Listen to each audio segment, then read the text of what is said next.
Estamos en comunicación con Gonzalo Augusto, técnico de la Bolsa de Cereales de Córdoba, para analizar el balance de la campaña gruesa, lo que está dejando la cosecha de maíz y de soja, en particular en la provincia de Córdoba. ¿Cómo te va, Gonzalo? Buen día. Buen día, Nico, ¿cómo estás? Muy bien, bueno, ¿qué datos surgen del análisis del resultado productivo y comercial de la campaña 2019-2020, Gonzalo? Bueno, en Córdoba la cosecha de soja está prácticamente finalizada. Estamos estimando 12,9 millones de toneladas, lo cual es un muy buen número para la provincia, lejos de los récords que tuvimos en otros momentos, pero es un buen resultado. En lo que es maíz, vamos con un avance del 74% de la cosecha y estamos estimando una producción de más de 21 millones de toneladas, lo cual es el segundo mayor valor de la historia respecto al año pasado, donde tuvimos un récord y todavía nos queda un remanente de cosechar, porque recordemos que en Córdoba más del 70% del maíz se produce de manera tardía, así que todavía tenemos hasta fines de julio, principio de agosto, que se va a extender la cosecha, pero viene con muy buenos resultados productivos.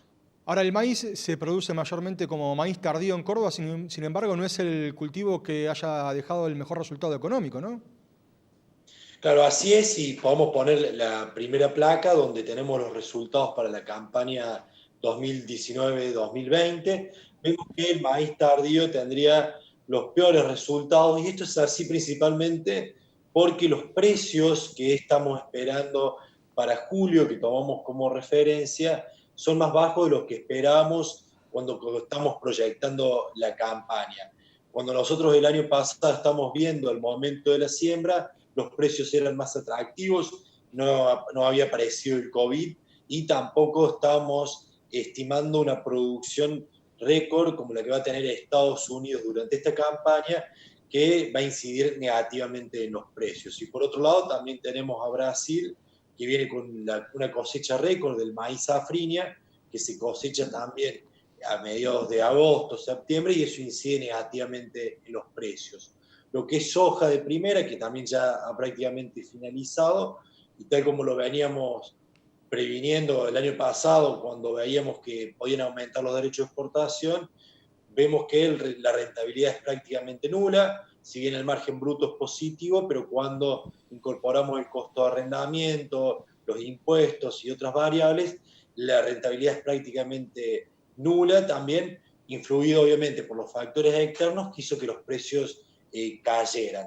Sin embargo, aquel productor que aún tenga soja puede llegar a acaparar mejores precios que hagan que el resultado se revierta.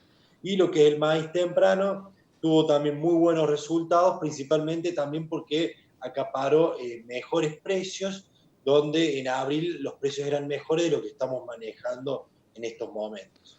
¿Por qué el productor en Córdoba en particular se inclina por el maíz tardío, lo prefiere el maíz temprano, teniendo en cuenta que el resultado económico es peor, ¿no?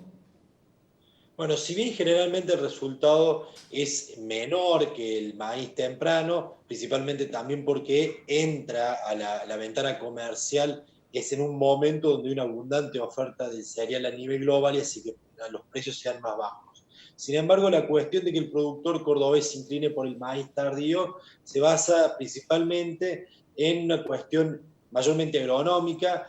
Este maíz tardío se da en las zonas del norte, centro y sur de la provincia, donde el régimen de lluvia hace que el maíz se siembre de manera tardía para que el periodo crítico no esté en el peor momento del clima. Entonces eso hace que el productor se incline por el maíz tardío, que le da un resultado productivo mejor que si hiciera el maíz temprano.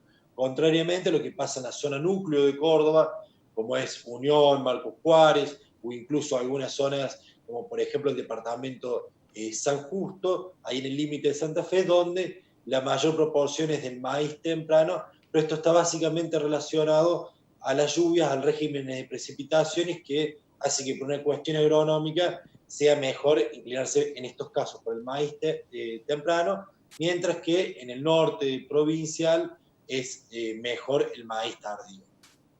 Gonzalo, el margen de todos modos es muy ajustado en todos los cultivos, ¿no? Sí, esto es así desde hace ya 3, 4 años que estamos manejando precios bajos a nivel internacional.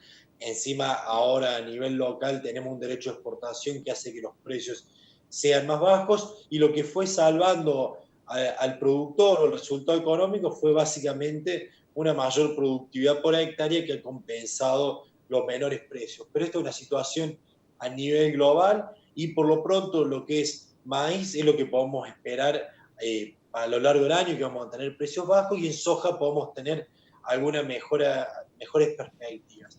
Sin embargo, seguimos en un contexto internacional de precios bajos donde la productividad por hectárea va a ser la que nos marque la diferencia en el resultado económico.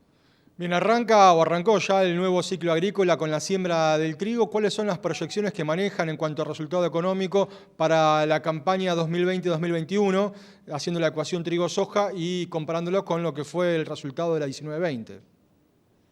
Bueno, el trigo soja es segundo para esta campaña. Tendría buenos resultados, tal como podemos ver ahora en la próxima placa. Es menor al resultado que estamos cerrando en la campaña de 19-20. Y esto básicamente porque estamos esperando un precio levemente inferior para lo que es el trigo. En enero de este año tuvimos un muy buen precio para trigo. Y para la campaña que viene, si bien se espera un mejor precio, que estaría entre 165 y 168 dólares por tonelada, no sería como el que tuvimos en la campaña pasada, y también los rendimientos donde podrían verse afectados. Aquí en Córdoba, la verdad que había muy buena perspectiva de siembra, luego no venían las lluvias que necesitábamos, eso hizo que se recortara la primera estimación, y hoy en día, que ya está prácticamente sembrado el trigo, que necesitábamos lluvias, no se dieron, y eso obviamente va a condicionar el rendimiento para la próxima campaña, así que puede llegar a perjudicar el resultado económico, pero por el momento el resultado es bueno, da un buen margen el trigo con un rendimiento normal, pero si seguimos teniendo estos problemas de lluvia y los rendimientos caen, eso puede llegar a generar complicaciones, y bueno, ahí tendríamos que ver qué pasa con la soja también, donde si tenemos un año niña que pueda perjudicar los rendimientos, ahí el resultado económico la verdad que podría estar bastante complicado, así que esperemos que podamos llegar a tener lluvias que mejoren por lo menos el resultado en términos productivos. Gonzalo, ¿y qué actitud ves de parte de los productores? ¿Están haciéndose de insumos, buscando cerrar, definir costos, definir el precio de la producción? ¿Y qué recomendás en tal caso? Bueno, la verdad que están todos los productores a la expectativa, también el contexto local no ayuda demasiado con las oportunidades de financiamiento o ante temores en que se realice algún tipo de política que pueda perjudicar los precios. Hay algún tipo de estrategias, principalmente en lo que es el tema hoy en día de conservar la soja, que es la que tiene mejores perspectivas en términos de aumento de precios, y por otro lado, si tienen maíz, por lo menos vender y hacerse de insumos para encarar la próxima campaña. Se puede vender forward a futuro de maíz y descontar esos cheques para poder comprar insumos al día de hoy y tratar de evitar también el riesgo que tenemos inherente, un aumento del tipo de cambio, donde va a perjudicar los precios en dólares aquí en el mercado local. Así que la verdad que es un contexto nuevo complicado, no solamente en el plano internacional, sino también a nivel local, donde la incertidumbre también puede llegarnos a jugar una mala pasada también si se cambian las reglas de juego. Sí, es un año para tener muy en cuenta la cuestión comercial, no hacerse de insumos y definir el precio de la producción. Así es una cuestión de evitar riesgos, principalmente, como te digo, porque tenemos hoy un frente abierto de distintos riesgos. Tenemos el riesgo no solamente de algún cambio en la política agrícola, sino también de lo que pueda llegar a pasar con el tipo de cambio una vez que la economía se empiece a recuperar. Entonces, eso puede llegar a perjudicar el valor de los precios de los granos en dólares en el mercado local. Así que este año, como lo venimos diciendo que hace 3 o 4 años, la verdad que es un poco triste, pero es así, es una cuestión de tratar de disminuir el riesgo al máximo, porque estamos en un contexto de gran incertidumbre y todavía no podemos salir de ese ciclo que nos permita planificar un poco más a largo plazo. Gracias, Gonzalo, te mandamos un saludo, que tengas un buen día. Muchas gracias, Nicolás, igualmente para ustedes.